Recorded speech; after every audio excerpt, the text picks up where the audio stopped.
శ్రోతలకు నా హృదయపూర్వక నమస్కారములు. ఆధ్యాత్మికత, భక్తి, దేవుడు, గురువు, దైవత్వానికి సంబంధించిన ఏ మార్గమైనా సహన శక్తికి సంబంధించినది. సహన శక్తి అంటే మనలో ఓర్చుకునే శక్తి, భరించే శక్తి. సత్యాన్ని తెలుసుకోవాలి అంటే, ధర్మములో నడవాలి అంటే అందరికీ సహన శక్తి ఉండాలి, ఓర్పు ఉండాలి. ఆ ఓర్పు సహజంగా మనకి శరీరము నేనే అన్న భావనతో ఉన్న వాళ్ళకి ఓర్పు ఉండటం చాలా కష్టమైన విషయం.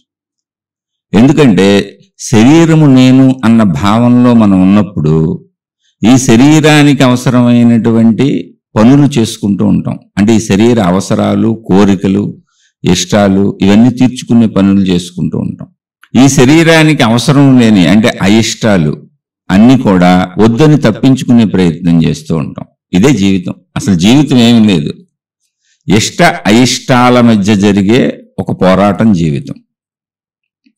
అదే విడిగా చూస్తే సుఖ దుఃఖాల మధ్య జరిగే ఒక పోరాటం జీవితం. అంటే జీవితం ఇంతే, చాలా సింపుల్. ఇది మనం కూడా ఆలోచించుకోవచ్చు. దీనికి ఎవరో మహాత్ములు దిగి వచ్చి ఆకాశం నుంచి వచ్చి మనకేమీ నేర్పక్కర్లా. మన జీవితాన్ని మనం పరిశీలించుకుంటే మనకు అర్థమైపోతుంది. ఇష్ట అయిష్టాల మధ్య, అవసరాల కోరికల మధ్య సాగుతున్నదే జీవితం. జీవితం అంటే ఏమీ లేదు. అవసరాలు తీర్చుకోవాలి, కోరికలు తీర్చుకోవాలి. తీర్చుకునే ప్రయత్నంలో కొన్ని సఫలీకృతం అవుతాయి, కొన్ని సఫలీకృతం అవ్వవు. ఇది సృష్టి సహజమైన విషయం. కానీ ఇది సృష్టి సహజమైన విషయము అన్న విషయాన్ని మన మనస్సు అంగీకరించదు. ఎలాగైనా మనకు కావలసినవి పొందాలి అనేటువంటి ప్రయత్నంలో మనం ఉంటాం. అది మన జీవితం. చాలా చిత్రమైన విషయం ఇది. సృష్టిలో మనం అనుకున్నవన్నీ జరగవు. ఈ విషయం మనకు కూడా తెలుసు. సృష్టిలో మనం మొత్తంగా అన్ని మనకు కావలసినవి సాధించుకోలేము. ఈ విషయం మనకు తెలుసు. కానీ మనం ప్రయత్నిస్తూనే ఉంటాం. ఏం ప్రయత్నిస్తూ ఉంటాం? నిరంతరం మనకి కావలసిన వాటిని పొందటానికి. వాటి కోరికలని పేరు పెట్టుకోవచ్చు, అవసరాలని పేరు పెట్టుకోవచ్చు, ఏ పేరైనా పెట్టుకోవచ్చు. ఎప్పుడూ ఏదో కావాలి మనకి. అసలు ఆ ఏదో కావాలి అన్నటువంటి తపన తక్కువ ఉన్న వాళ్ళకి అసలు దుఃఖమే లేదు ఇక్కడ. దుఃఖానికి కారణం ఏంటంటే నిరంతరం ఏదో కావాలి. ఏం కావాలి? ఏదో కావాలి. ఎవరికి ఏం కావాలో వాళ్ళకే తెలుస్తుంది. వాళ్ళు ప్రయత్నిస్తూనే ఉంటారు. ఇదే జీవితం. ఆ ఏదో కావాలన్నది దొరికినప్పుడు సంతోషం కలుగుతుంది, దొరకనప్పుడు దుఃఖం కలుగుతుంది. పరిశీలించుకుంటే చాలు. ఏముంది? ఇది మన లోపల జరిగే ప్రక్రియ. అసలు బయట విషయాలు ఏముండవు ఆధ్యాత్మికతలో. మనకు తెలియక మనం బయట విషయాలని ముఖ్యంగా చేసుకున్నాం. బయట గుడి కట్టుకున్నాం, బయట ప్రార్థనాలయం కట్టుకున్నాం, దాంట్లో దేవుణ్ణి మనమే పెట్టుకున్నాం, ఆ దేవుణ్ణి మనమే ప్రార్థించుకుంటున్నాం, ఆ దేవుడి తరపు సమాధానాలు కూడా మనమే చెప్పుకుంటున్నాం. దీనికి మనని ఎవరైనా ట్యూన్ చేస్తూ ఉంటారు అంతే. మన ముందు నడిచినటువంటి పెద్దలు ఎవరో ట్యూన్ చేస్తారు. ఇలాగే జీవించు, ఇలా ఆలోచించుకో, ఇలా నువ్వే భ్రమలో జీవించాను. మనకు ఆ గుళ్ళో ఏ దేవుడు మాట్లాడట్లేదు, ఆ ప్రార్థనాలయంలో ఏ దేవుడు తిరిగి సమాధానం అసలు చెప్పట్లేదు. సమాధానం కూడా మనమే చెప్పుకుంటున్నాం. అదంతా ప్రాసెస్ ఎలా నడపాలో మనం నడిపేటువంటి మహాత్ములు ఉన్నారు. అన్ని మతాలలోనూ ఇలా ఆలోచించు, ఇలా జీవించు, ఇలా ఊహించుకొని నేర్పేటువంటి మహాత్ములు ఉన్నారు. ఆ నేర్పటమే ఇప్పుడు భక్తి మార్గం. అది కాదు భక్తి అంటే. ప్రార్థనాలయాలు అనవసరమని మీరు చెబుతున్నారా అనే సందేహం మీకు రావచ్చు. అస్సలు చెప్పట్లేదు. ప్రార్థనాలయాలు అవసరం. అవి విశ్వవ్యాప్తంగా ఉన్నటువంటి దైవశక్తిని గుర్తు చేయటానికి ఏర్పాటు చేయబడినటువంటి దైవ ప్రతీకలు. నువ్వు దైవాన్ని తెలుసుకోవలసిందే, నువ్వు ఆ దైవాన్ని కలుసుకోవలసిందే అని చెప్పటానికి ఏర్పాటు చేయబడిన ప్రతీకలు. అక్కడ మనం ఏం చేస్తున్నామంటే ప్రతీకలను పట్టుకొని వాటినే పూజిస్తూ ప్రార్థిస్తూ కూర్చుంటున్నాం. మన వైపు చూసుకోవటం లేదు, దేవుడి వైపు చూడట్లేదు. ఆ ప్రతీకే దేవుడిగా భావించుకొని అక్కడ ఉండిపోయాం, స్థిరపడిపోయాం. అంటే ఇది ఎలా ఉంది అంటే, మనం ఒక ఊరు వెళదామని బయలుదేరాం. మనం మన ఊరు నుంచి ఆ ఊరు వెళ్ళటానికి మధ్యలో ఒక 100 కిలోమీటర్ల దూరం ఉందనుకోండి. ఈ మధ్యలో అనేక ఊర్లు, అనేక దారులు ఉన్నాయి. అవి రకరకాల ప్రదేశాలకు పోతున్నాయి. కానీ మనం వెళ్ళవలసిన ఊరు గమ్యం తెలుసు. ఆ ఊరు వెళ్ళాలి. ఎలా వెళ్ళాలి? మన ఊరు నుంచి ఆ ఊరు వెళ్ళటానికి అవసరమైనటువంటి మైలురాళ్ళు మధ్యలో ఉంటాయి. ఆ ఊరు పేరు రాసి ఇన్ని కిలోమీటర్ల దూరం ఉందని అవి తెలియజేస్తూ ఆ ఊరు వెళ్ళటానికి అవసరమైనటువంటి డైరెక్షన్ చూపించే బోర్డులు ఉంటాయి. అంటే అక్కడ ఊరు ఉన్నమాట నిజం. ఈ మైలురాళ్ళన్నీ ఏం చెబుతున్నాయి అంటే అక్కడ ఊరు ఉన్నమాట నిజం. నువ్వు వెళ్ళవలసిన ఊరు అక్కడ ఉంది. ఇదిగో ఆ ఊరు ఇటుగా వెళ్ళాలి. ఈ మైలురాళ్ళు పట్టుకుంటూ నువ్వు వెళితే ఆ ఊరు చేరుకుంటావు. ఇదిగో నువ్వు ఎక్కడ టర్నింగ్ తీసుకోవాలి, ఎక్కడ ఎటు వెళ్ళాలి, కనపడిన రోడ్లల్లా నువ్వు వెళ్ళిపోతే ఆ ఊరు వెళ్ళకపోవచ్చు, ఇంకో ఊరు వెళ్ళొచ్చు నువ్వు.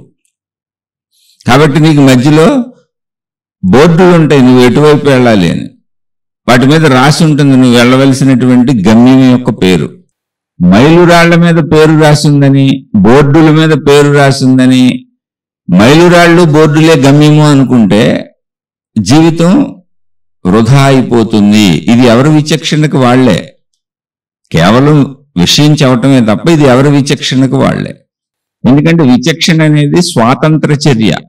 నేను ఇలాగే ఉండదలిచాను అంటే అంతకంటే శక్తి సామర్థ్యాలు లేనటువంటి వ్యక్తులు చాలా మంది ఉంటారు. అంటే ఒక వ్యక్తిలో ఉన్నటువంటి దుర్గుణాలను, ఒక వ్యక్తిలో ఉన్నటువంటి కోరికలను, ఒక వ్యక్తిలో ఉన్నటువంటి స్వభావాన్ని అతను మార్చుకోవటం చాలా కష్టం. మార్చుకోలేడు. మార్చుకోలేనప్పుడు అనంత విజ్ఞానం వరకు అతను ప్రయాణించలేడు. అనంత విజ్ఞానం అంటే ఏంటి? విశ్వవ్యాప్తమైన సృష్టి వరకు అతను ప్రయాణించలేడు. అతనిలో అసలు స్వభావమే లేదు. ఇప్పుడు అనంత విశ్వవ్యాప్తం వరకు ఎవరు ప్రయాణించగలరు అంటే షరతులు లేనటువంటి స్నేహాన్ని, ప్రేమని, అభిమానాన్ని ఇతరుల మీద చూపించగలిగిన వాళ్ళు.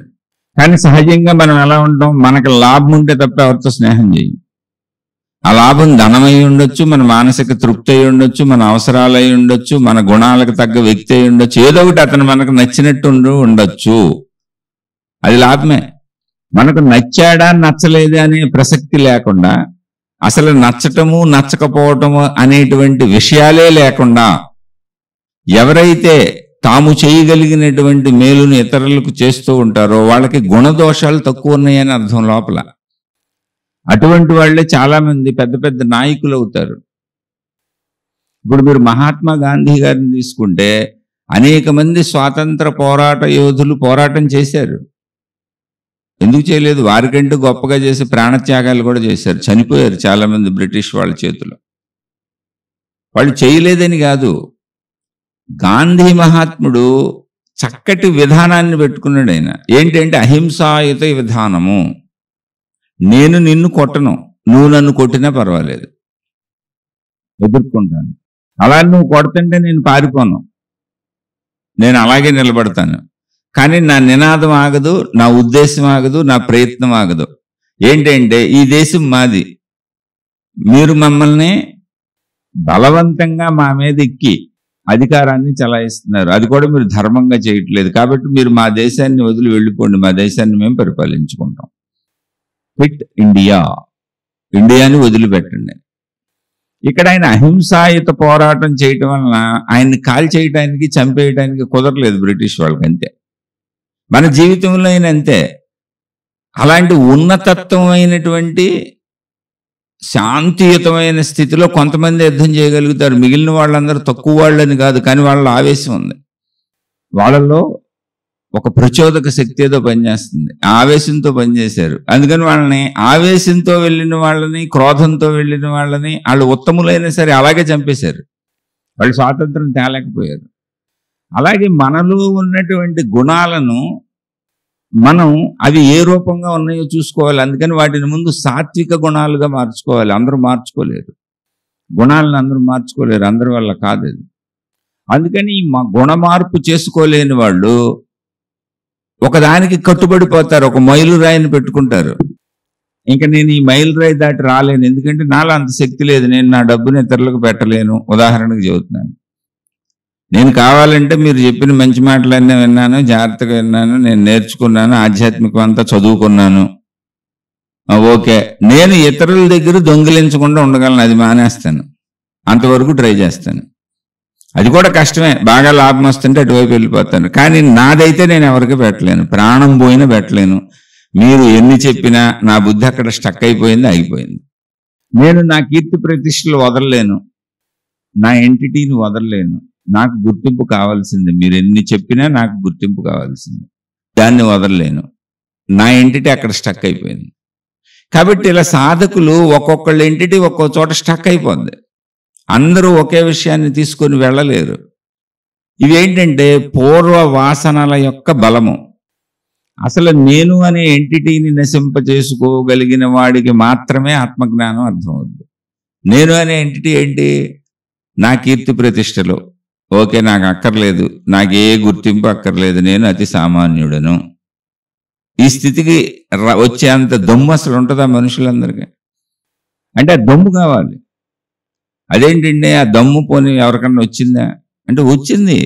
గౌతమ బుద్ధుడి మొహం మీద ఉమ్మూశారు. ఆయన ఎవరు? మహారాజు కొడుకు, అంటే యువరాజు, ఆయనే మహారాజు. అంత వైభవాలు అనుభవించేటువంటి వ్యక్తి సత్యాన్ని తెలుసుకోవాలని వైభవాన్ని సంపూర్ణంగా వదిలేశాడు. అది వదలగలవా నువ్వు? ఇది సాధన. ఇక్కడ బుద్ధుణ్ణి ప్రచారం చేసే ప్రక్రియ లేదు అసలు. అసలు ఎవరిని ప్రచారం చేయకుండా అందులోంచి మేము మీరు ఏదన్నా నేర్చుకోండి. ప్రచారం చేస్తే ఏమొస్తుంది? మైలురాళ్ల గురించి చెబుతూ ఉంటాం మనం, అంతే. మైలురాళ్ల గురించి చెప్పటం కాదు, గమ్యం చేరుకోవాలి మనం. మనం గమ్యం చేరుకుంటే అందరూ గమ్యం చేరుకుంటారు, ఎందుకంటే దారి వచ్చేసింది కాబట్టి. ఇప్పుడు బుద్ధుడు గురించి ప్రచారం కాదు, బుద్ధ మార్గం అది. బుద్ధుడు గమ్యాన్ని అలా చేరుకున్నారు. అంత సామ్రాజ్యాన్ని వదిలి భిక్షక వృత్తికి వచ్చే అంత దమ్ము ఎంతమందికి ఉంటుంది చెప్పండి? అసలు ఎంతమందికి ఉంది? బుద్ధుడి తర్వాత ఎవరైనా వచ్చారు? ఎవరు రాలేదే.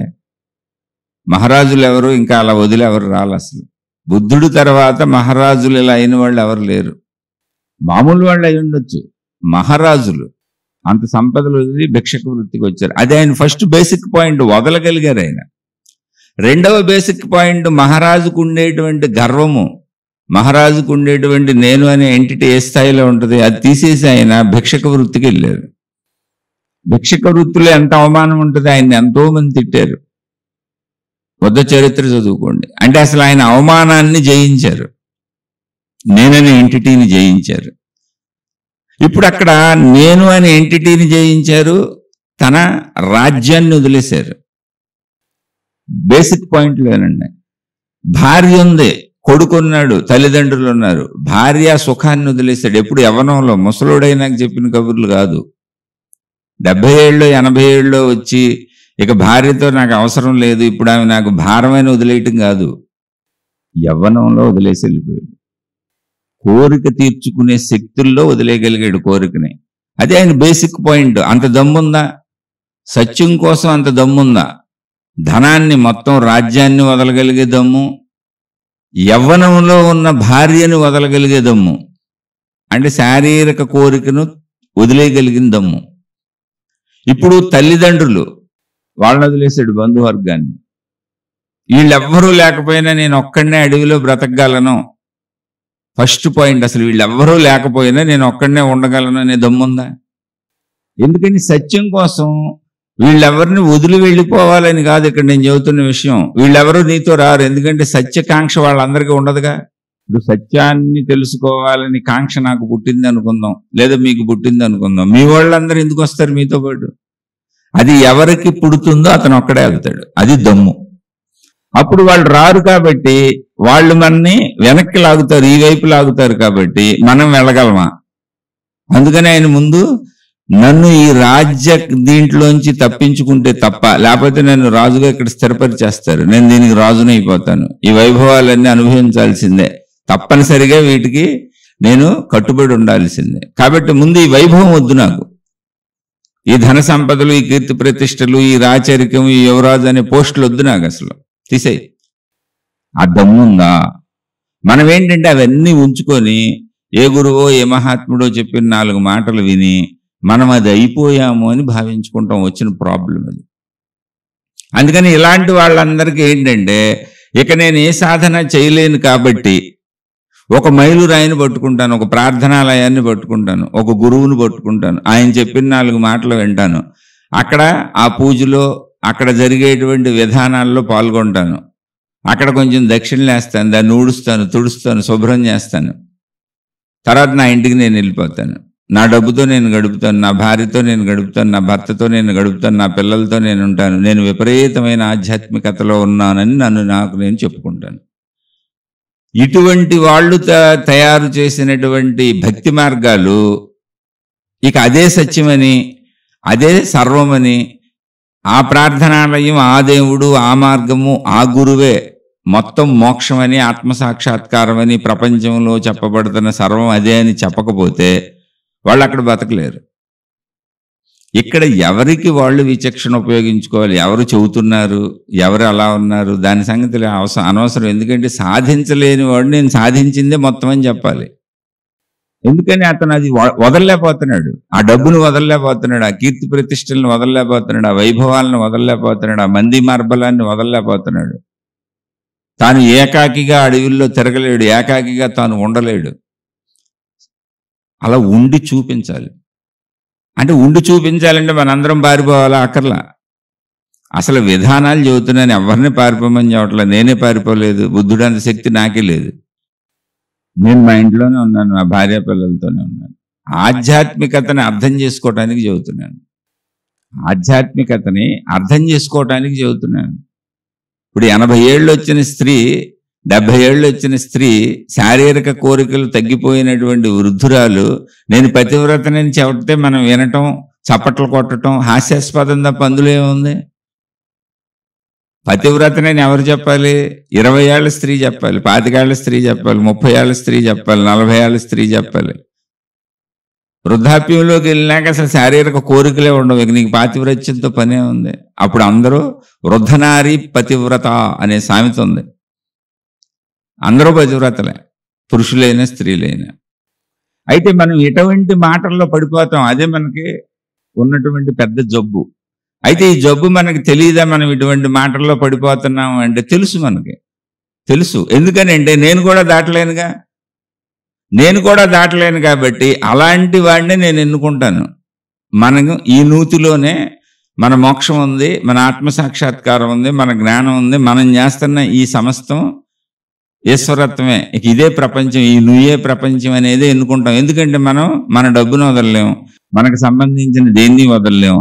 కానీ మనం అన్నీ పొందుతున్నాము, ఆత్మ మార్గంలో ఉన్నాము, లేకపోతే జ్ఞాన మార్గంలో ఉన్నాము, లేకపోతే దైవంతో ఉన్నాము అనేటువంటి సంతృప్తి కూడా కావాలి. లేకపోతే ఏమవుతుందంటే మనసు గుద్దుకుంటూ ఉంటుంది. అందుకని నేను ధర్మంలో ఉన్నానని నీకు అనిపించాలి, నేను సత్యంగా ఉన్నానని అనిపించాలి. అందుకని మనల్ని మనం మోసం చేసుకుంటూ ఉంటాం. అందుకని వివరణాత్మకంగా చెబుతున్నాను. ఈ వివరణలు ఎవరికి ఏది అవసరమో అది తీసుకోండి, కానీ సాధించలేని వాళ్ళు వెళ్ళలేరు. అంతే. ఇంక అది ఒక ప్రిన్సిపల్, అది సృష్టి నియమం. అది మేము ఎలాగో సాధించలేమండి, మేము ఈ నూతిలోనే మేము ఒక సామ్రాజ్యాన్ని సృష్టించుకుంటాము, ఈ సామ్రాజ్యమే మొత్తం మోక్షము, మొత్తం సృష్టి విశ్వం అని చెప్పుకుంటాము అంటే అది ఎవరి ప్రాబ్లం వాళ్ళది, చెప్పుకోవచ్చు, తప్పులేదు. అలా బోల్డ్మని చెప్పుకుంటున్నారు. అవేగా ఇప్పుడు ఉన్న మతాలు, మార్గాలన్నీ. ఇక్కడ విచక్షణతో తెలుసుకోదలిచిన వాళ్ళకి చెప్పబడుతున్న అంశం ఏంటంటే, ఓ బుద్ధుడు ముఖం మీద ఉమ్ము ఊయబడింది. ఎవరు? మహారాజు. సహన శక్తి ఉంది ఆయనకి. అది నేను చెప్పదలిచిన విషయం. ఆధ్యాత్మికత అంటే సహన శక్తి. ఏంటంటే మన డబ్బు పోవచ్చు, అసలు డబ్బు ఉండకపోవచ్చు, కాలంలో ఏ మార్పులైనా జరగచ్చు. మన కీర్తి ప్రతిష్టలు పోవచ్చు, మన గుర్తింపులు పోవచ్చు, మనకున్న బంధాలు పోవచ్చు, అనుబంధాలు పోవచ్చు, అన్నీ పోవచ్చు. ఎందుకంటే కాలంలో వచ్చినవన్నీ పోతాయి. మన సుఖాలు పోవచ్చు, అన్నీ పోవచ్చు, మనకున్న అన్నీ పోవచ్చు. ఈ పోయినా ఎవరు ఉండగలుగుతారు అంటే సహన శక్తి ఉండగలిగిన వాళ్ళు ఉండగలుగుతారు. అది లేని వాళ్ళు అడ్డదారులైనా దాన్ని పోగేసుకునే ప్రయత్నం చేసుకుంటూ ఉంటారు. ఇంతే జీవితం. ఇంక జీవితంలో పెద్ద విశేషమైనవి ఏమీ లేదు. అయితే ఈ అడ్డదారుల్లో పోగేసుకునే వాళ్ళందరూ ఏం చేస్తున్నారు అంటే ఆధ్యాత్మికతలో ఆ అడ్డదారుల్లో వెళ్లే మార్గాలను ఎత్తుక్కుంటున్నారు. ఆ అడ్డదారులే నిజమైన దారులని చెబుతున్నారు. ఎవరికి వాళ్ళు మేము బాగానే ఉన్నాం అనుకుంటున్నారు. అది ఆధ్యాత్మికత కాదు. ఆధ్యాత్మికత అంటే నిన్ను నువ్వు తెలుసుకోవటం, నిన్ను నువ్వు సంస్కరించుకోవటం, నిన్ను నువ్వు సరైన దారిలో ఉంచుకోవటం. నిన్ను నువ్వు మోసం చేసుకోకు.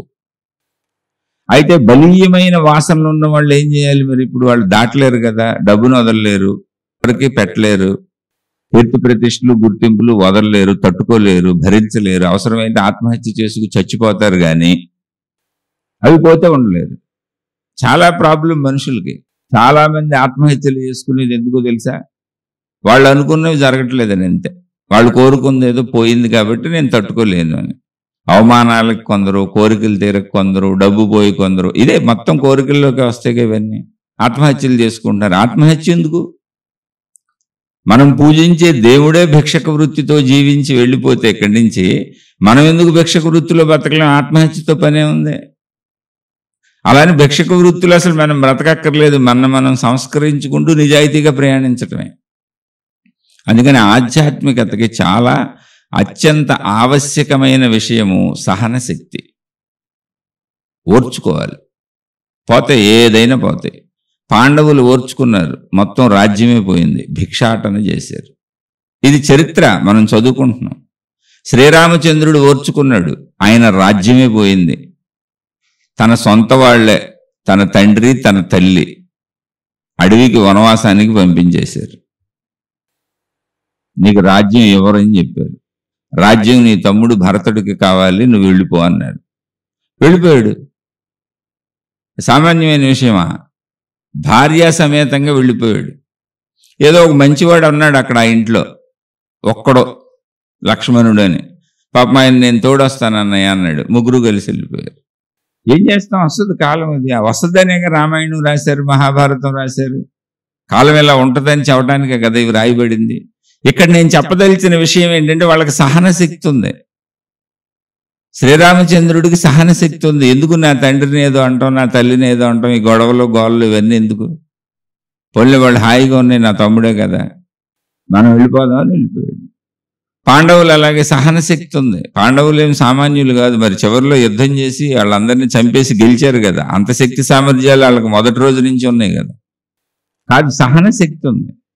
పొల్లి ఏదో వాళ్ళు ఆటలాడాం, ఓడాం, వాళ్ళు మన మీద కక్షలు కట్టారు, పొల్లి మనం పోదాం, నియమం ప్రకారమే ఉందాం, చివరిలో చూద్దాం. చివరిలో కూడా పాండవులు యుద్ధం చేయనన్నారు. అర్జునుడు యుద్ధం వద్దన్నాడు, మేము భిక్షాటం చేసుకు బతికేస్తాం, కృష్ణ ఎందుకు ఎంత యుద్ధం, పోన్లే ఎంతమందిని చంపటం ఎందుకు అన్నాడు. ఆయన భయపడి కాదు, చంపటం ఇష్టం లేక, జాలి వచ్చింది ఆయన మనసులోకి. అంతా నా వాళ్ళే అనే శోకం వచ్చింది, అంతే తప్ప చంపటం ఆయనకి శక్తి లేక కాదు. ఎందుకు వీళ్ళందరినీ చంపి రాజ్యం నరమేధం చేసి రక్తప్రేరులు ప్రవహించి ఇప్పుడు ఆ రాజ్యాన్ని పొంది మేము చేసేది మాత్రం ఏముంది, ఏదో రాజులు అవుతాం, దానికంటే భిక్ష చేసుకు బతుకుతాం, ఇంతమందిని చంపకుండా అన్నా ఉండొచ్చు కదా అనేటువంటి ఒక తన కోసం రాజ్యాన్ని వదులుకునేటువంటి శక్తి వచ్చింది. ఎవరినో చంపకుండా భిక్షాటంతో బతికేస్తాను అనేటువంటి సహన శక్తిని ప్రదర్శించాడు. అయితే కృష్ణ భగవానుడు ధర్మం చెప్పి జయించాడు, అది వేరే విషయం. ధర్మం ఏంటి అక్కడ, ఎందుకు జయించాడు కృష్ణ భగవానుడు? ఆయన కూడా ఇలా ఉండొచ్చు కదా అంటే కాదు. దుర్మార్గుడైనటువంటి వాడు పరిపాలకుడుగా ఉంటే ప్రజలు నష్టపోతారు, ప్రజలు కష్టపడతారు, అందరూ దుర్మార్గులు అయిపోతారు, వాడి గుణాలే నేర్చుకుంటారు, వాడి బుద్ధులే నేర్చుకుంటారు. అలాగే ఆధ్యాత్మికతలో కూడా నువ్వు మైలురాళ్ళని బోర్డుల్ని పట్టుకొని భ్రమలు చెంది నువ్వు అక్కడే కూర్చొని ఇదే సర్వస్వం అని భ్రమ చెందకు. అది నీ గుణంలో నువ్వు మార్చుకోలేకపోతున్న తపన.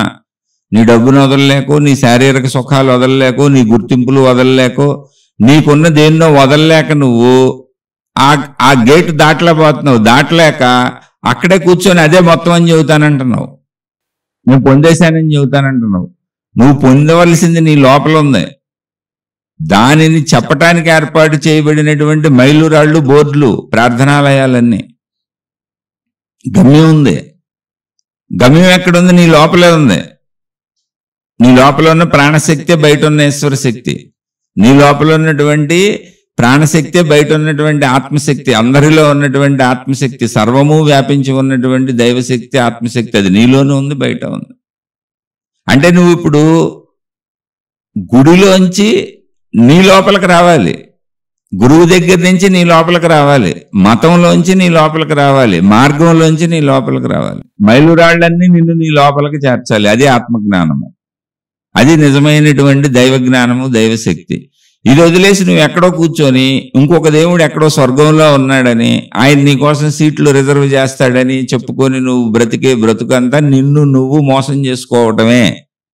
ఇలా ఎందుకు మోసం చేసుకుంటున్నావు అంటే, నువ్వేవో వదలలేకపోతున్నావు, నువ్వు అంత జ్ఞానంలోకి వెళ్ళలేకపోతున్నావు, ఓ బుద్ధుడిలా నువ్వు రాజ్యం వదలలేకపోవచ్చు, ఒక బుద్ధుడిలా నువ్వు భార్యను వదిలి ఉండలేకపోవచ్చు, ఒక బుద్ధుడిలా నువ్వు భిక్షెత్తుకునే అంత దమ్ము నీకు ఉండకపోవచ్చు, ఒక బుద్ధుడిలా మొహం మీద మూస్తే తుడుచుకునే అంత శక్తి సామర్థ్యాలు నీకు ఉండకపోవచ్చు, ఒక బుద్ధుడిలా నిన్ను చంపబోతే మౌనంగా ఉండగలిగినటువంటి శక్తి నీకు ఉండకపోవచ్చు. ఓ రమణ మహర్షి ధ్యానం చేసుకుంటుంటే ఆయన మీద పిల్లలు అనేక మంది ఉచ్చలు పోసేవాళ్ళు, వెనక యూరిన్ పాస్ చేసేవాళ్ళు ఆయన వీపు మీద, మౌనంగా వెళ్ళిపోయారు, ఒక్క మాట మాట్లాడలేదు. అంత శక్తి మనకు లేదు, ఉండకపోవచ్చు. రమణ మహర్షి మీద, ఆయన చూడటానికి వచ్చే భక్తుల మీద కొండల మేంచి రాళ్లు డొల్లించారు, ఆయన్ని కీర్తి పెరుగుతుందని, ఆయనకి ప్రమాదం కల్పిద్దామని, వచ్చిన భక్తులు ఎవరు ఆయన దగ్గరికి రాకుండా చెయ్యాలని.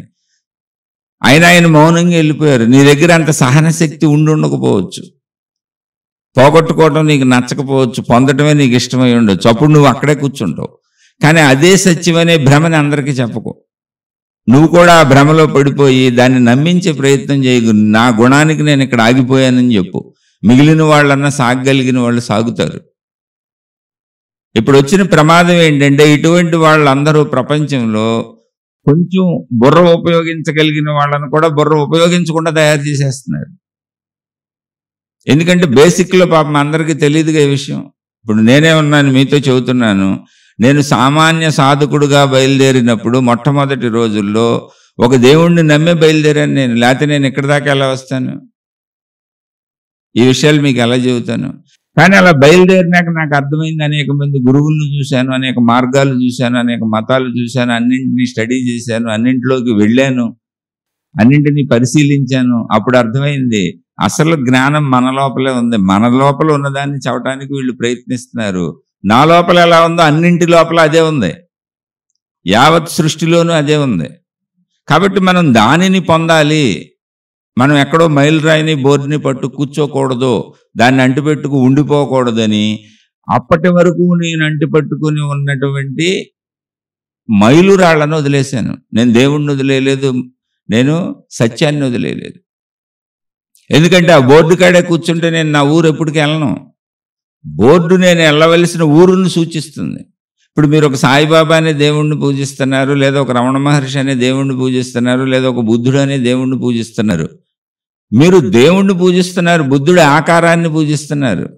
మీరు సాయిబాబా ఆకారాన్ని బొమ్మలు పెట్టుకు పూజిస్తున్నారు, మీరు రమణ మహర్షి ఆకారాన్ని బొమ్మలు పెట్టుకు పూజిస్తున్నారు. మీరు ఇదే దేవుణ్ణి పూజించిన రాముడు, కృష్ణుడు ఎవరైనా బొమ్మలను పూజిస్తున్నారు. వాళ్ళ జ్ఞానాన్ని మీరు ఆచరించటం లేదు. అసలు పూజించవలసిన అవసరమే లేదు. వాళ్ళని ఎందుకు తీసుకున్నామంటే జ్ఞానాన్ని ఆచరించడానికి. ఓ రమణ మహర్షిలో అవ్వాలనుకున్నవాడే రమణ మహర్షిని పూజించాలి. కానీ మనం ఏం చేస్తున్నామంటే, రమణ మహర్షి నేను నిన్ను పూజిస్తున్నాను కనుక నువ్వు నాకు ఇవన్నీ చేసిపెట్టు. ఏం చేసిపెట్టు? నా భార్యని నన్ను శుభ్రంగా ఉండేలా చూడు, మా కాపురంలో గొడవలు వస్తున్నాయి అంటే విచక్షణ కలిగితే నీకు వెంటనే రమణ మహర్షి సమాధానం నీ లోపల నీకే వస్తుంది. అయ్యా నాకు అసలు భార్య లేదు, నేను పెళ్ళే చేసుకోలేదు, నీకెలా చేయను? నా పిల్లల్ని నా కుటుంబాన్ని చల్లగా చూడు తండ్రి. అయ్యా నేను అసలు కుటుంబమే ఏర్పాటు చేసుకోలేదు, ఇప్పుడు నీకు నేను ఎలా చేయగలను? నేను అవన్నీ భ్రమలని అందులోకి వెళ్ళలేదు నాయనా అని రమణ మహర్షి సమాధానం నీకు వినపడుతుంది. ఓ సాయిబాబా సమాధానం నీకు వినపడుతుంది. నువ్వు పూజించే దేవుడి సమాధానం నీకు వినపడుతుంది. ఏంటి? నువ్వు నిజంగా మార్గంలో వెళుతూ ఉంటే, కానీ నువ్వు భ్రమ కల్పించుకున్నావు. దేవుడి సమాధానం కూడా నువ్వే చెప్పుకుంటున్నావు. నేను రక్షించేస్తాను, నిన్ను కాపాడుతాను, నీకెందుకు, నువ్వు నాకు నిత్యం పూజలు చేస్తూ ఉండు, నన్ను ఆరాధిస్తూ ఉండు అని ఆయన చెప్పినట్టుగా నువ్వు భావించుకుంటున్నావు. ఎందుకంటే నిన్ను ఇలా భావించుకోమని నీ ముందు వాళ్ళు చెబుతున్నారు. మహాత్ములు, గురువులు అనేక మంది నీకు ట్రైనింగ్ ఇస్తున్నారు. ఈ ట్రైనింగ్ క్యాంపులన్నీ నిన్ను అక్కడ ఉంచేస్తున్నాయి. నీకు నువ్వే ఆలోచించుకో. నేను చెప్పేది అసలు నమ్మకండి ఎవరు, నేను చెప్పేది అసలు నమ్మకండి. ఇప్పుడు ఒక రమణ మహర్షి జ్ఞానం కోసం మనం తీసుకున్నాం ఆయన్ని. వారు జీవించిన విధానంలో ఆ జ్ఞానం మన జీవితానికి ఎలా అన్వయం అవుతుంది అది చూడాలి, అంతే తప్ప బాహ్య వేషం కాదు. వారిలో గోచి పెట్టుకోవటమో, వారిలో ముఖం పెట్టడమో, వారిలో వారి బోధలు, వారి మాటలు ఇతరులకు చెప్పటము, సూక్తులు చెప్పటము, వాటిని ప్రచారం చేయటం, అది కాదు.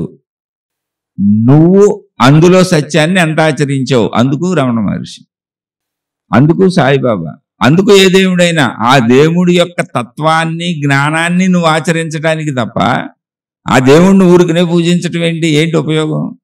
ఇప్పుడు నువ్వు అన్నం వండుకున్నావు, కూరలు వండుకున్నావు, పచ్చళ్ళు చేసుకున్నావు, ఒడియాలు వేయించుకున్నావు, అన్ని పదార్థాలు అక్కడ పెట్టావు. ఇప్పుడు ఏం చేయాలి? తినాలి. అందుకు కదా చేసుకున్నావు. తినటం అంటే ఏంటి? దాన్నే పొందటం, నీ లోపలికి వేసుకోవటం, అది నీ శక్తిగా మారటం, అది నీ శరీరాన్ని బ్రతికించటం, అది నీ లోపలికి వెళ్ళి శక్తిగా మారి నీ శరీరాన్ని బ్రతికించి నిన్ను సుందరంగా తయారు చేస్తుంది. నీలో కండ పెరుగుతుంది, రక్తం పెరుగుతుంది, చక్కగా నీ శరీరం పౌష్టికంగా తయారవుతుంది. అలాగే ఆ వంట ఎలా మన బ్రతికిస్తుందో ప్రతినిత్యము లోపలికి తీసుకుంటే, అలాగే ఒక దేవుడి యొక్క జ్ఞానము లోపలికి వెళ్ళి మన ఆత్మని, మన మనసుని పౌష్టికంగా చేయాలి, మన బుద్ధుల్ని పౌష్టికంగా చేయాలి, మన గుణాలను పౌష్టికంగా చేయాలి, మన స్వభావాన్ని పౌష్టికంగా చేయాలి. రాముణ్ణి పూజించే వాళ్ళందరూ రామ స్వభావం కలిగి ఉండాలి, రామ గుణాలు కలిగి ఉండాలి, రామ జీవన విధానం కలిగి ఉండాలి. కృష్ణుణ్ణి పూజించే వాళ్ళందరూ కృష్ణ జ్ఞానం కలిగి ఉండాలి.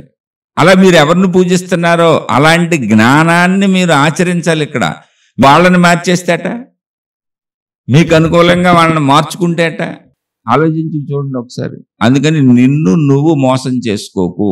ఇక్కడ సహన శక్తి కావాలి. ఎవరు అలా మారగలుగుతారు అంటే, రాముడిలా రాజ్యాన్ని పోగొట్టుకోవడానికి సిద్ధపడిన వాడు మాత్రమే రామజ్ఞానాన్ని ఆచరించగలడు. రాముడిలా శత్రువుని సైతం ప్రేమించగలిగిన వాడు మాత్రమే, అంత సహన శక్తి ఉన్నవాడు మాత్రమే రామజ్ఞానాన్ని ఆచరించగలడు, పాటించగలడు. ఇక్కడ రామజ్ఞానంతో నాకు పని లేదు, రాముడు నన్ను కాపాడుతాడు అంటే అసలు సబ్జెక్ట్ ఏమన్నా ఉందా? మీరు ఎక్కడికి వెళ్తున్నారు ఆలోచించండి. రావణాసురుడితో యుద్ధం చేస్తున్న చివరి నిమిషంలో కూడా శ్రీరామచంద్రుల వారు రావణాసురుడికి చెప్పాడు. అంతకుముందు అనేక సార్లు చెప్పారు ఆయన. అప్పుడు కూడా చెప్పారు. ఏమిటో తెలుసా? అయ్యా, నీ మీద నాకు కోపం లేదు, నా భార్యను రక్షించుకోవటం నా ధర్మం, నాకు అప్పగించేస్తే తీసుకు వెళ్ళిపోతాను, ఇప్పుడు కూడా నీతో యుద్ధం చేయను, నీ రాజ్యం నీకు వదిలిపెట్టి వెళ్ళిపోతాను, నిన్నేమీ చేయను అని చెప్పారు ఆయన. అలాంటి కోపం లేకుండా యుద్ధం చేసి ధర్మంగా ఉండే అంత శక్తి మీలో ఉందా?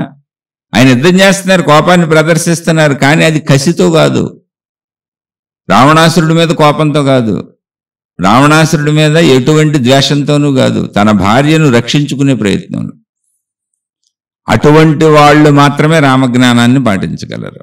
అందుకని మీరు భక్తికి, ఆధ్యాత్మికతకి, జ్ఞానానికి, మీకు సంబంధించిన అన్ని విషయాలకి తేడాలు తెలుసుకోండి. మూర్ఖత్వంలో, మూఢత్వంలో మునిగిపోబాకండి, నశించిపోతారు, అంతకు మించి ఏమవదు. మీరు చూడండి, మీరు ఎంతో మంది దేవుళ్ళని ఇప్పుడు వరకు నమ్మి ఉంటారు, కానీ మీ జీవితంలో కష్టాలు అలాగే ఉంటాయి, అవి పోవో. మీరు ఇబ్బందులు పడుతూనే ఉంటారు, పోవో. ఎందుకంటే జ్ఞానం లేదు మీకు. అసలు దేవుణ్ణి పూజించవలసింది దైవ జ్ఞానం కోసం, దైవ రక్షణ కోసం పూజిస్తున్నాం మనం. ఎంత తేడా ఉందో చూసుకోండి. దైవ రక్షణ ఆల్రెడీ సృష్టిలో ఒక నియమం ప్రకారం ఉంది, ఇంకా నియమభంగం జరగదది. నువ్వు పూజించావని రూల్స్ మార్చేసి నీకు ఇవ్వటం, నువ్వు పూజించలేదని రూల్స్ మార్చేసి నిన్ను చంపేయటం, అలేమి ఉండవు ఇక్కడ. రూల్స్ అన్ని రూల్స్ ప్రకారం వెళ్తూ ఉంటాయి, కర్మ సిద్ధాంతం నడుస్తూ ఉంటుంది. దుష్ట శిక్షణ, శిష్ట రక్షణ, దాని అంతటా అదే జరిగిపోతూ ఉంటుంది. అదే సృష్టి. రక్షణ కోసం కాదు భగవంతుడు, కాపలా కోసం కాదు, గుర్కాలా ఉండటం కోసం కాదు. అది నీకు సంతృప్తి. ఎందుకనంటే నిన్నెవరో రక్షిస్తున్నారంటే హాయిగా పడుకుంటా, అమ్మయ్య నేను దేవుడికి పూట ఆరతి ఇచ్చేసాను, కొబ్బరికాయ కొట్టేశాను, పూజ చేసేసాను, పూలు పెట్టేశాను, అమ్మయ్య ఇప్పుడు భగవంతుడు, అమ్మ ఈ దేవుడు మా ఇంట్లో అందరినీ హాయిగా కాపాడుతూ ఉంటాడు, మా పెళ్ళిళ్ళు అయిపోతాయి, మాకు ఉద్యోగాలు వచ్చేస్తాయి, మా వాళ్ళు అంతా బాగుంటారు, అమ్మయ్య చక్కగా ఉన్నారు. మళ్ళీ పొద్దున్నే లేవగానే చక్కగా దేవుడికి అన్నీ చేసేసి 2 అగరత్తులు వెలిగిచ్చేసి హ్యాపీగా ఉండాలి దేవుడా, అన్నీ మంచిదే చెయ్యి. జ్ఞానం ఏది ఇక్కడ? జ్ఞానం లేకుండా నీకు అసలు సుఖము దుఃఖము యొక్క విచక్షణ ఎలా తెలుస్తుంది? నీకు ఎప్పుడు సుఖాలే కోరుకుంటున్నావు దేవుణ్ణి. ఇప్పుడు ఏం చేస్తున్నావు? ఇవన్నీ రైటే, కానీ ఏం చేస్తున్నావు? ఎప్పుడు సుఖం కోరుకుంటున్నావు, ప్రమాదం రాకుండా చూడమని అడుగుతున్నావు దేవుణ్ణి. కానీ చిత్రమైన విషయం ఏంటంటే, నువ్వు ఏ దేవుణ్ణి ప్రమాదం రాకుండా చూడమని అడుగుతున్నావో ఆ దేవుడు చాలా ప్రమాదాలు పడ్డాడు తన జీవితంలో, అది నీకు అనవసరం అంటున్నావు. ఆ దేవుడు చాలా కష్టాలు పడ్డాడు తన జీవితంలో, అది నాకు అనవసరం, నీ కష్టాలు నీయే, నన్ను బ్రతికించు. వెనకటికి ఎవడో అన్నాడండి, నీ పెళ్లి పోతే పోయింది, నా పెళ్లికి రమ్మని. నీ కష్టాలు నువ్వై దేవుడు కదయ్యా, ఏదో నువ్వు ఆట కోసం లీలా వినోదం కోసం అవన్నీ చూపించి ఉంటావులే, అవి నీ కష్టాలతో మాకెందుకు, నువ్వు నేను కష్టాలు పడకుండా కాపాడు అని. కాపాడితే నాకు ఆనందమే. సృష్టిలో ఉన్న అందరినీ దేవుడు ఏ కష్టం లేకుండా కాపాడితే చాలా ఆనందం, నాకు కూడా ఆనందమే. కానీ అలా జరగదే. అది నేను మీకు చెప్పదలిసిన సత్యం. నిన్ను నువ్వు మోసం చేసుకోకు, అలా జరగదు. నువ్వు భ్రమలో పడుకుంటున్నావు. కొంతమంది నీకు నచ్చిన భ్రమలో నిన్ను పడుకోబెడుతున్నారు. అయితే పడుకోబెడుతున్న వాళ్ళందరూ తప్పు కాదు, నువ్వే ఎత్తుక్కొని వెళ్తున్నావు. నీ బుద్ధికి నీ గుణానికి తగినటువంటి గురువుని మహాత్ముని నువ్వే ఎన్నుకుంటావు. అది ఆధ్యాత్మిక శాస్త్రం చెప్పింది. ఎవడికి ఎలాంటి గురువు దొరుకుతాడు అంటే వాడి బుద్ధికి తగ్గ గురువు, అంతే. వాడే ఎన్నుకుంటాడు, ఆ మార్గాన్ని ఎన్నుకుంటాడు. వాడికి ఆ మార్గం ఎందుకు నచ్చింది అంటే వాడి బుద్ధి, స్వభావం, గుణాలు అవే కాబట్టి వాడికి అది నచ్చింది. ఇంకా అక్కడే కూర్చుంటాడు, ఆ మైలురాళ్ళనో ఆ బోర్డునో పట్టుకొని కూర్చుంటాడు.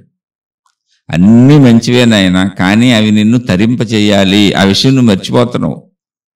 తరింపు జ్ఞానంతోనే ఉంది. సుఖము దుఃఖము విచక్షణ జ్ఞానం తెలియటమే, అంతకు మించి ఇందులో విశేషత ఏమి లేదు. ఈ జ్ఞానం ఎలా తెలుస్తుంది అంటే సహనశక్తి ఉండాలి. బుద్ధుడికి ఉన్నంత సహనశక్తి ఉండాలి. ఓ సాయిబాబా వారికి ఉన్నంత సహనశక్తి ఉండాలి. సాయిబాబా రోజు భిక్షాటనకి వెళ్ళారు. మనం అనుకుంటున్నాం ఆయన దేవుడని. ఇప్పుడు ఆ భిక్షాటన రోజుల్లో ఆయన ఎంతమంది ఎన్ని అవమానాలు పడి ఉంటారో, ఎంతమంది ఎన్ని అని ఉంటారో, ఎన్ని నిందించి ఉంటారో. ఎందుకంటే బుద్ధుడి జీవితంలో అవన్నీ కథలుగా విన్నాం, రాశారు. సాయిబాబా వారి జీవితంలో ఎవరో కథలు రాయలేదు, మహిమలే రాశారు. మనం అప్పుడు లేం కాబట్టి ఆ విషయం తెలియదు. అయినా కూడా అలా చిరిగిపోయిన బట్టలు కట్టుకొని ఒక భిక్షకుడిగా ఉండి కొన్ని వందల వేల రూపాయలు ధనం వస్తే దాన్ని సాయంత్రం కల్లా వదిలేయగలిగి పనిచేయగలిగిన గుణం నీకుందా? వదిలేయగలవా? నువ్వు నీ డబ్బుని అలా వదిలేయగలవా? నీకు వచ్చిన డబ్బుని అలా వదిలేయగలవా? అసలు డబ్బును ముట్టుకోకుండా ఉండగలవా? చెప్పు చాలు. డబ్బు నాకు అక్కర్లేదని సాయిబాబాలాగా ఉండగలవా? రామకృష్ణ పరమహంస వారు డబ్బు నాకు అక్కర్లేదని ఉన్నారు. అంటే ఇదంతా ఎందుకు చెబుతున్నానంటే డబ్బు అక్కర్లేదని నువ్వు ఉండగలవని నాకు కూడా ప్రశ్న వేయచ్చు మీరు.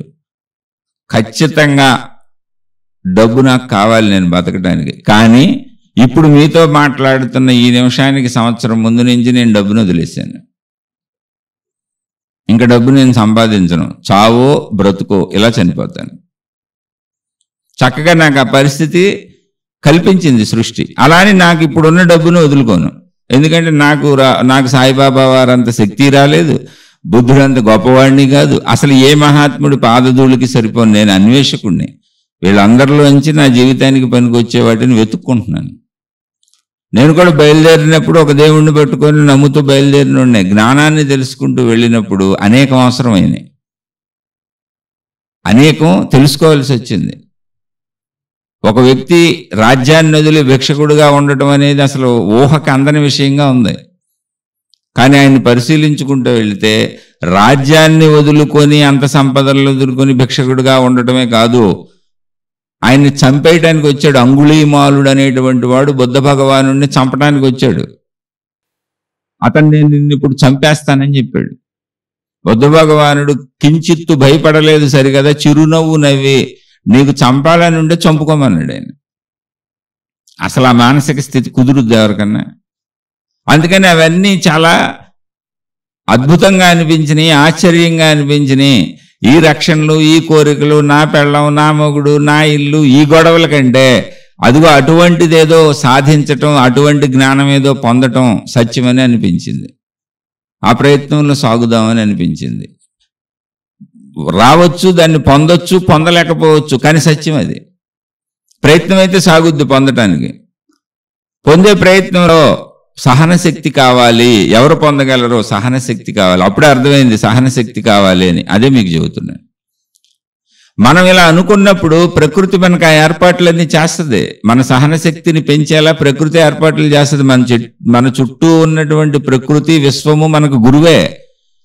అనుక్షణం మన చుట్టూ మన జీవితంలో జరిగేవన్నీ మనం నేర్చుకోదలిస్తే గురువులే, పాఠాలే బోధిస్తూనే ఉంటాయి.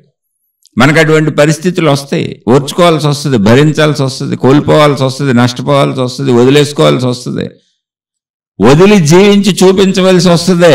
మరి నువ్వు చెబుతున్నావు కదా, జ్ఞానం అంటున్నావు కదా, వదలగలవా? నువ్వు అలా ఉండగలవా? నువ్వు మాట్లాడిన మాటలకు తగ్గట్టుగా నువ్వు జీవించగలవా అని ప్రశ్నింపచేస్తుంది సృష్టి. ప్రశ్నింపచేసి మన స్వభావాన్ని, మన ప్రవృత్తిని విప్పి చూపిస్తుంది ప్రపంచానికి. మేడిపండు చూడ మేలిమయ్యుండు, పొట్ట విప్పి చూడ పురుగులుండు. పొట్ట విప్పి చూపిస్తుంది అది.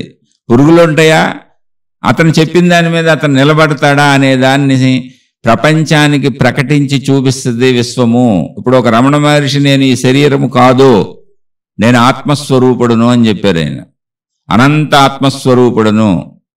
ఆయన సుమారు 16 ఏళ్ల వయసులో అరుణాచలం వచ్చేసి 50-60 సంవత్సరాలు ఇదే బోధన చేశారు అందరికీ. మీరు కూడా ఆత్మస్వరూపులే, ఉన్నదంతా ఆత్మమయం జగత్. దీన్నే వేదాలు చెబుతున్నాయి, అన్నీ చెబుతున్నాయి. దానిని మళ్ళీ ఒక మహానుభావుడు వచ్చి ఆచరించి చూపించారు.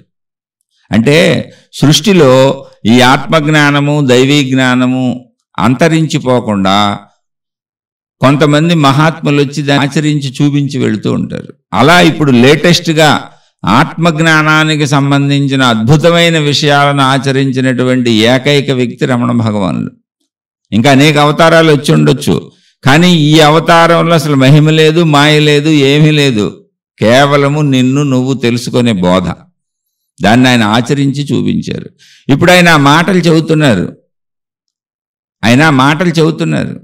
ఏంటి? నేను ఆత్మస్వరూపుడును, నేను అనంత ఆత్మస్వరూపుడును, ఈ శరీరం నేను కాదు అని. ఇప్పుడు ఆయన చెప్పిన స్థితిలో ఆయన ఉన్నారో లేదా మనకు ఎలా తెలుస్తుంది? అందుకని ప్రకృతి చేసింది ఏమని అంటే, ఆయన చేతి మీద నారి కురుపు వచ్చింది. 3 సార్లు దానికి ఆపరేషన్ చేశారు. డాక్టర్లు చెప్పారు ఇది చాలా భయంకరమైన ఆపరేషన్, కత్తులతో కోస్తాం తండ్రి, మీరు దీన్ని తట్టుకోలేరు తండ్రి, నొప్పిగా ఉంటుంది తండ్రి, బాధగా ఉంటుంది తండ్రి, మత్తు మందు ఇస్తాము అంటే ఆయన చిరునవ్వు నవ్వి, అసలు ఆయన ఏమన్నారు తెలుసా? ఆపరేషన్ మీరేదో చేస్తానన్నారు, మీరు అన్నారు కాబట్టి మీ అభిప్రాయాన్ని వద్దంటం ఎందుకని చేయమన్నాను. ఇప్పుడు వీరు ఈ కురుపు మీలాగానే వారు కూడా వచ్చారు. మీరందరూ ఆశ్రమానికి వచ్చి నన్ను దర్శించుకుంటున్నారు. ఇదిగో ఇక్కడ కూర్చుంటారు, కాసేపు నన్ను చూస్తారు, వెళ్ళిపోతారు, నేను చెప్పిన మాటలు ఏవో వింటారు, వెళ్ళిపోతారు. మీరందరూ వచ్చినట్టే ఈ కురుపు గారు కూడా వచ్చారు, నా చేతి మీద ఎక్కి కూర్చున్నారు. వారు వెళ్ళాలనుకుంటే వెళతారు, ఉండాలనుకుంటే ఉంటారు. నేను మీ అందరినీ రమ్మన్నానా, వెళ్ళమన్నానా? మీరే వస్తున్నారు, నన్ను చూస్తున్నారు, ఏదో అడుగుతున్నారు, నేను చెబుతున్నాను, మళ్ళీ మీరే వెళ్ళిపోతున్నారు. ఎవరినైనా నేను వెళ్ళిపోమన్నానా? అలాగే వీరిని నేను ఎక్కడికి వెళ్ళిపోమంటాను? వారు వచ్చారు, కూర్చున్నారు, వారిష్టం. మీరు ఇప్పుడు వచ్చారు, వారిని కోస్తాం, తీసేస్తాం అంటున్నారు. అది సరే, మీ ఇష్టం.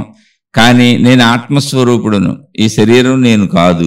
ఇప్పుడు మీరు కోస్తే నాకేమవుద్ది, కోయకపోతే నాకేమవుద్ది, మీ ఇష్టం వచ్చింది మీరు చేసుకోండి అన్నారు.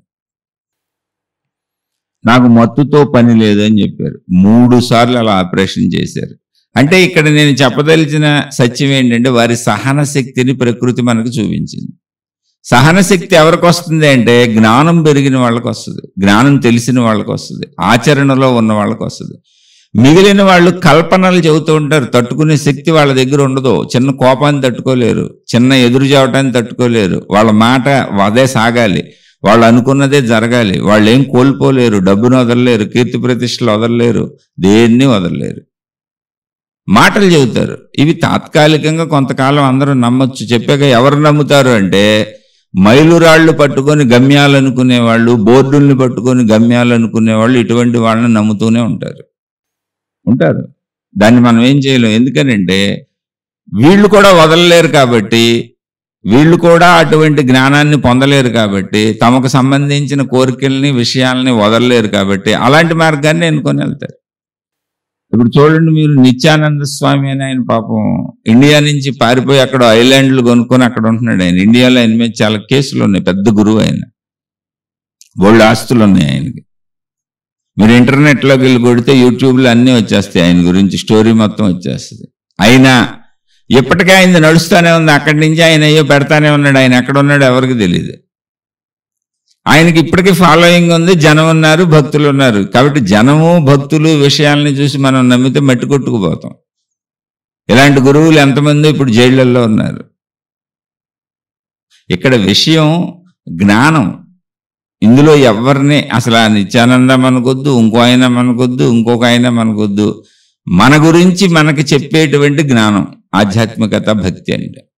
ఎవరిని విమర్శించే జ్ఞానం కాదు. ఇప్పుడు ఆయన్ని విమర్శిస్తే మనకేం వస్తుంది? అసలు మనం ఉన్న జ్ఞానం పోద్ది. ఎవరినైనా ఒక అతను విమర్శిస్తున్నాడు అంటే అసలు అతనికి జ్ఞానమే లేదని అర్థం. నేను మీకు విశదీకరించడానికి, విశ్లేషణకి వివరం చెప్తున్నాను తప్ప ఎవరి మీద నాకు విరోధ భావమే లేదు. ఎందుకు విరోధ భావం లేదు అంటే అంతా ఆత్మస్వరూపులే అయినప్పుడు, అంతా ఆత్మజ్ఞానమే అయినప్పుడు, అంతా ఆత్మమయమే అయినప్పుడు, అంతా దైవత్వమే అయినప్పుడు ఇప్పుడు ఎవరి మీద విరోధం పడాలి? వాళ్ళు అలా ఎందుకున్నారో, వీళ్ళు అలా ఎందుకు సాగుతున్నారో నాకు తెలిసిన విచక్షణ జ్ఞానాన్ని మీకు చెబుతున్నాను. ఆధ్యాత్మికతకి సహనశక్తి కావాలి. అలా రమణ మహర్షిని ప్రకటింపచేసింది ప్రకృతి. వారు చెప్పే మాటల మీద వాళ్ళు నిలబడతారు అని. రామకృష్ణ పరమహంసని ప్రకటింపచేసింది. ఆయన చెప్పే మాటల మీద ఆయన నిలబడతారు అని. ఆయన ధనాన్ని అసలు ముట్టుకోలేదు. ధనం వృధా అని చెప్పారు, ధనం వేస్ట్ అని చెప్పారు, దానికోసం పరుగులు పెట్టకూడదన్నారు. సరే, ఇదంతా నిజం, ఆయన అబద్ధం చెబుతున్నారా నిజం చెబుతున్నారా తెలుసుకుందామని వివేకానందుడు ఒకరోజు ఆయన పడుకునేటువంటి దుప్పటి కింద ₹1 బిళ్ళను పెట్టారు. ఆయన ఏంటి మా గురువు గారు ఎప్పుడు ధనం నాకు అక్కర్లేదు, ధనం పనికిరాంది ఇలా చెప్తారు, అసలు ఈయనకి ధనం మీద నిజంగా ఎటువంటి కాంక్ష ఉందో తెలుసుకుందాం అంటే అది నాకు సరిపడదని చెప్పారు. ఆయన చెప్పేవారు. అసలు సరిపడకపోవటం అంటే ఏంటి? ఇది నిజంగా ఈ స్వభావం ఈయనలో ఉందా తెలుసుకుందామని ₹1 బిళ్ళను ఆయన పడుకునే చోట కింద పెట్టారు. ఆ ₹1 బిళ్ళను కింద పెడితే ఆయన వచ్చారు, తర్వాత పడుకున్నారు.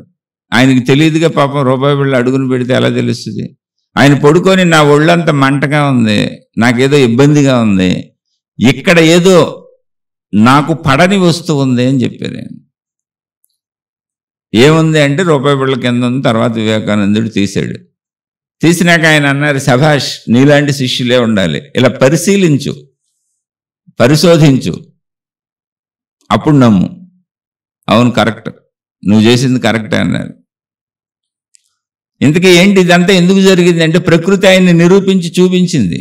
ఇప్పుడు మనకు అక్కడ వివేకానందుడు ఆయన్ని పరీక్షించడం ఏంటి, ₹1 బిళ్ళ పెట్టడం ఏంటి అని అనిపించవచ్చు. ఆ సందర్భంలో వివేకానందుడు కూడా కొంచెం సిగ్గుపడి ఉండొచ్చు, అయ్యో నేను గురువు గారిని పరీక్షించానే అని. కానీ అది కరెక్ట్. ఎలా?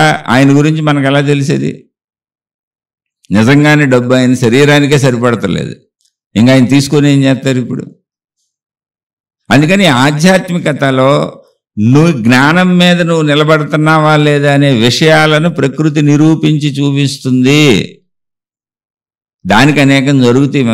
మనం ఏమి ఇప్పుడు కంగారు పడిపోక్కర్లేదు జీవితంలో. లేదు నాకు జ్ఞానం అక్కర్లేదు అంటే స్వరూప స్వభావాలను బట్టి, గుణాలను బట్టి ఎవరు నూతులు వాళ్ళు ఉండొచ్చు, ఎవరు మైలురాన్ని వాళ్ళు పట్టుకొని కూర్చోవచ్చు. కానీ ఆధ్యాత్మికతకు మూలము సహనశక్తి. శ్రీరామచంద్రుడు దాన్నే చూపించాడు, శ్రీకృష్ణుడు దాన్నే చూపించాడు. ఎన్నోసార్లు పాపం ఆయన మీద ఎన్ని దండయాత్రలో జరిగినాయి, ఎన్నిసార్లు ఆయన చంపబోయారు, ఆయన రక్షించుకున్నారు అంతే. ఆయన అసలు ఆయన కోపం వచ్చి ఆయన ప్రదర్శించినటువంటి లీలలను చూస్తే అసలు కౌరవులను ఎంతసేపు అయినా 5 నిమిషాల్లో మొత్తం సంహారం చేయగలరు. కౌరవులకి ఆయన దూతగా వెళ్ళినప్పుడు ఆయన్ని బంధిద్దామని ప్రయత్నించారు. అసలు కృష్ణుడిని జైల్లో పారేస్తే పాండవులు యుద్ధమే చేయరు, బంధించి లోపల పారేయమన్నాడు దుర్యోధనుడు. అప్పుడు కూడా ఆయన మౌనంగా వెనక్కి తిరిగి వచ్చారు, ఏమనలేదు. అప్పుడు 5 నిమిషాలు మొత్తం సైన్యాన్ని ఆయన, కౌరవ సైన్యాన్ని, కౌరవుల్ని సర్వనాశనం చేసేయగలరు. కాదు, అలా శక్తులు ఉన్నాయని ఏమి చేసేయరు. సహన శక్తి అది. షిరిడి సాయిబాబా వారు భిక్షాటన అంటే ఎంత సహన శక్తి ఉండాలి చూడండి. అసలు వాడెవడో కుస్తీలు పడదాం రమ్మన్నాడు, ఈయనకి పేరు ప్రతిష్టలు పెరుగుతున్నాయని కుస్తీ పెట్టి ఓడిపోయారు ఆయన. అలా మీరు మహాత్ముల జీవితాలను తరిచి చూస్తే వాళ్ళ యొక్క జీవన విధానంలో ఎంతో సహనశక్తి కనపడుతుంది. ఆ సహనశక్తి జ్ఞానానికి గుర్తు. నీ కోల్పోతున్నా, నీ పోతున్నా, నువ్వు పోగొట్టుకుంటున్నా, నువ్వు నశించిపోతున్నా, నీకు ఇబ్బందులు వస్తున్నా, నీవన్నీ కోల్పోయినట్టు కనపడుతున్నా, నీలో ఉన్న సహనశక్తి ఉంటే జ్ఞానం వైపు నువ్వు సాగుతున్నావు అని అర్థం. జ్ఞానం ఉంటేనే సహనశక్తి వస్తుంది.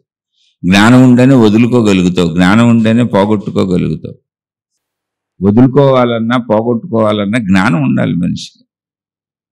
లేకపోతే బుద్ధుడిలాగా రాజ్యాన్ని వదిలే శక్తి ఎక్కడ ఉంటుంది? బుద్ధుడిలాగా శారీరక కోరికలను వదిలేంత శక్తి ఎక్కడ ఉంటుంది?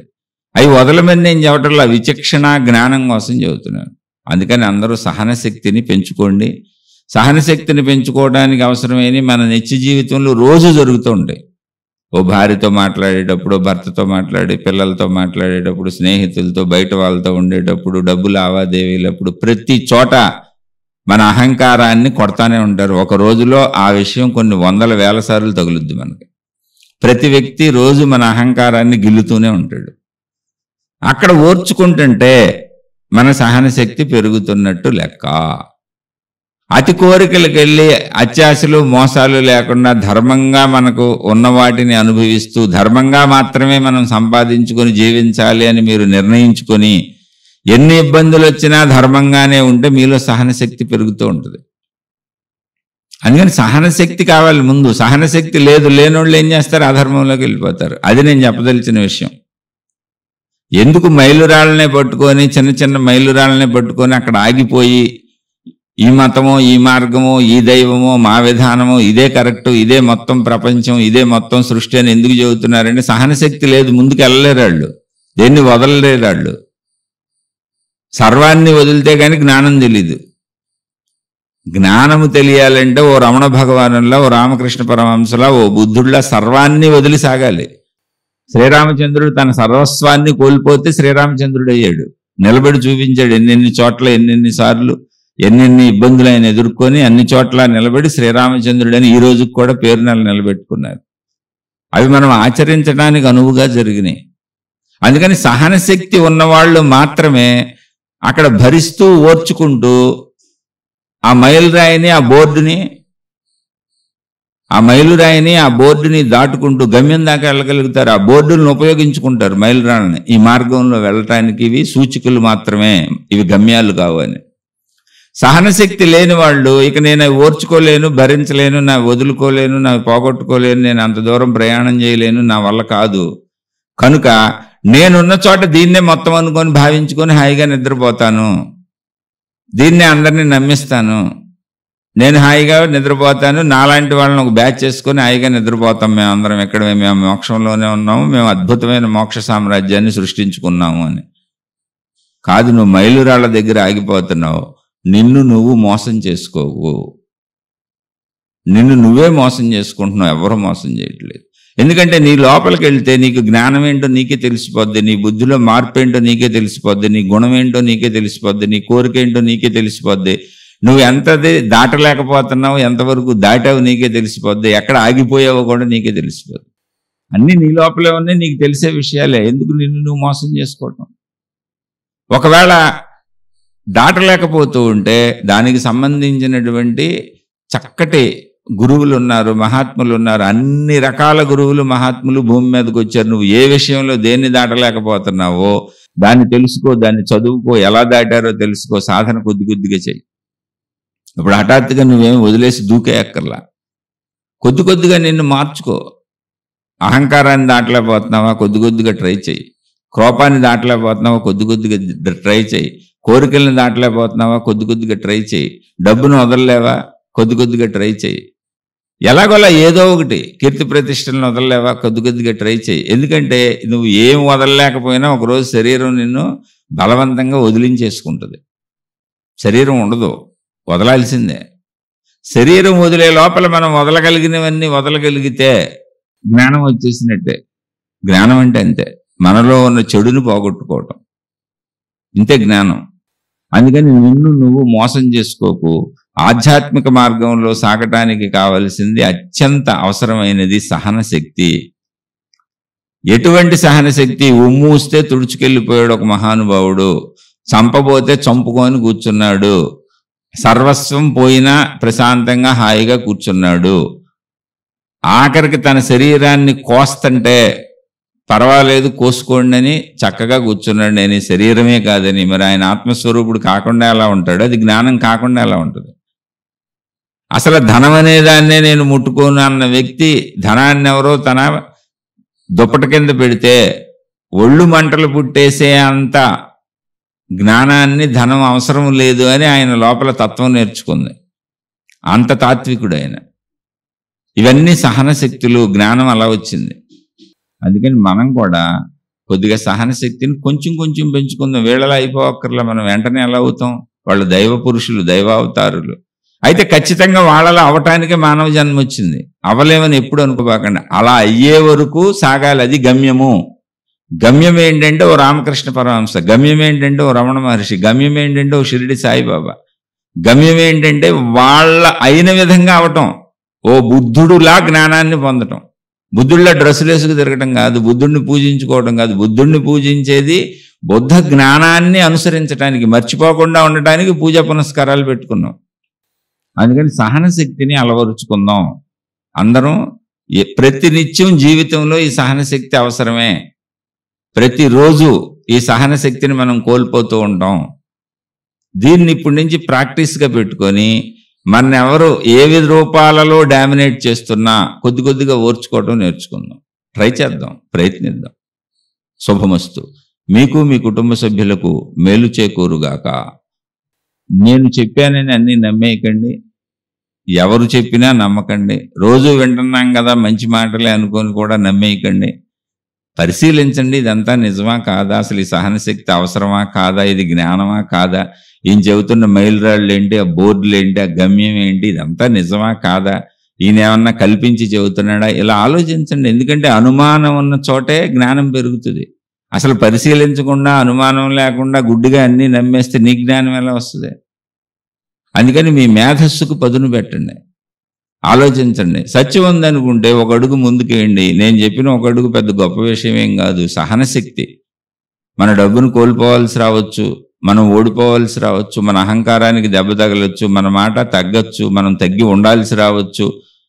ఏదో ఒకటి ప్రయత్నం చేద్దాం. ఇవన్నీ జీవితంలో అందరికీ వస్తే మహామహులకే వచ్చినాయి. అవే కదా కథలన్నీ, మహాభారతాలు, రామాయణాలు, రమణ చరిత్రలు, సాయిబాబా చరిత్రలు, ఎంతోమంది మహాత్ముల ఆధ్యాత్మిక చరిత్రలు, ఆధ్యాత్మిక గ్రంథాలు ఇవే కదా చెప్పేది. కొంచెం కొంచెం ట్రై చేద్దాం. అందరి జీవితాల్లోనూ సహనశక్తితో ఓర్చుకోవాల్సిన సంఘటనలు ప్రతిరోజు ఉంటాయి. ట్రై చేస్తే వచ్చేసినట్టే. అది ట్రై చేసుకుంటూ వెళ్ళిపోదాం. అలా నాకు తెలిసిన విషయాలు ఏవో మీకు చెబుతూ ఉంటాను. ఈరోజు సహనశక్తి గురించి చెప్పుకున్నాం. అలా ట్రై చేద్దాం. అందుకే ఈ ఆధ్యాత్మిక ప్రచురణలు చక్కగా ఎంతో కొంత నేర్చుకోండి. మీ మార్గాల్లో మీరు హాయిగా సాగండి. మీ గురువులను మీరు చక్కగా అనుసరించండి. నాది అసలు మార్గము కాదు, నేను ఎవరికి గురువుని కాదు, నేను దేన్ని స్థాపించటం లేదు, నేను దేన్ని ప్రబోధము చేయటం లేదు. నేను వచ్చిన మార్గంలో నాకు తెలిసిన విషయాలను మీకు చెబుతున్నాను. నేను సాగుతున్న మార్గంలో నేను ఎదుర్కొంటున్న ఇబ్బందుల్ని మీతో పంచుకుంటున్నాను. ఇలా అయితే ఇంకొంచెం ముందుకెళ్ళొచ్చు అని. అందుకే మీరు పూర్తిగా నన్ను నమ్మొద్దని చెబుతున్నాను.